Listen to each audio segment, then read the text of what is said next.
வணக்கம் நண்பர்களே, cricket arts YouTube channel மூலம் உங்களை சந்திப்பதில் மிக மகிழ்ச்சி. நேற்று நடைபெற்ற இந்தியா வர்சஸ் ஜிம்பாப்வே இரண்டாவது 2020 போட்டியில் இந்திய அணி 100 ரன்கள் வித்தியாசத்தில் வெற்றி பெற்றது. முதலில் துடுப்படுத்தாடிய இந்தியா 234 ஓட்டங்களை பெற்றுக்கொண்டது. 20 ஓவர்கள் முடிவில் 2 விக்கெட்டுகளை இழந்து ஓபனிங்காக வந்த சுப்மான் கில்லும் அபிஷேக் சர்மாவும் அவர்கள் இருவரில் சுப்மான் கில் 2 ரன்களை மட்டும் பெற்றுக்கொண்டார் 4 பந்துகளில். அபிஷேக் சர்மா IPL போட்டிகளில் எப்படி சிறப்பாக ஆடினாரோ இந்த போட்டியில் அதே ஆட்டத்தை வெளிப்படுத்தியிருந்தார் என்பதுதான் உண்மை. அபிஷேக் சர்மா 100 ரன்களை பெற்றுக்கொண்டார்.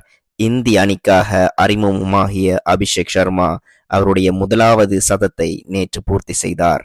100 ரன்கள், வெறும் 47 பந்துகளில் 7 பவுண்டரி, 8 சிக்ஸர். அவருடைய ஸ்ட்ரைக் ரேட் 212.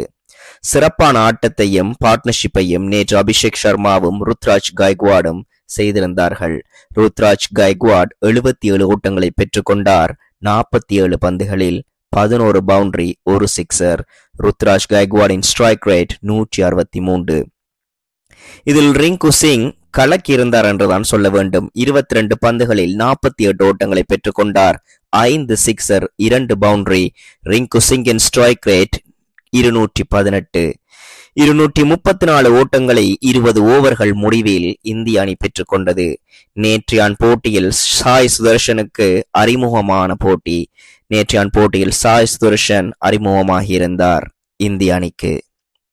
235 வெற்றி இலக்கண களத்தில் வந்த ஜிம்பாப்வே அணி பெரிதாக பிரகாசிக்க முடியவில்லை.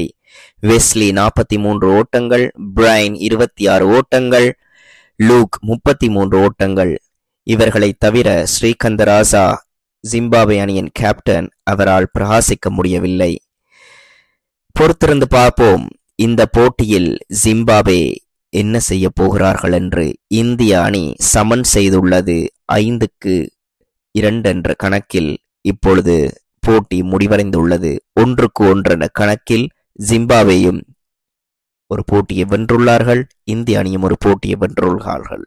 பொறுத்திருந்து பார்ப்போம் என்ன நடக்கப் போகின்றது இந்த ஜிம்பாப்வே வர்சஸ் இந்தியா சீரீஸ்.